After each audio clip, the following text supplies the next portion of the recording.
Hello, today we'll be talking about the table function which can get us counts of our data. So to use the table function, we're going to load first the iris dataset.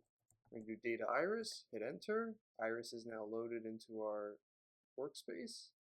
And then I'm going to create a table of the species column of our iris dataset. I'm going to hit enter. So now I can see that I have 50 of Setosa, 50 of Color, and 50 of Virginica. And now I want to get a count of the sepal lengths, but if I look at the head of sepal length, I can see that I have decimal values, so I'm going to round them so that I have whole values. So I'm going to do table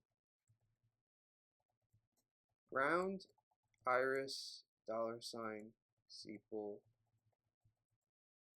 length, comma, digits equals 0.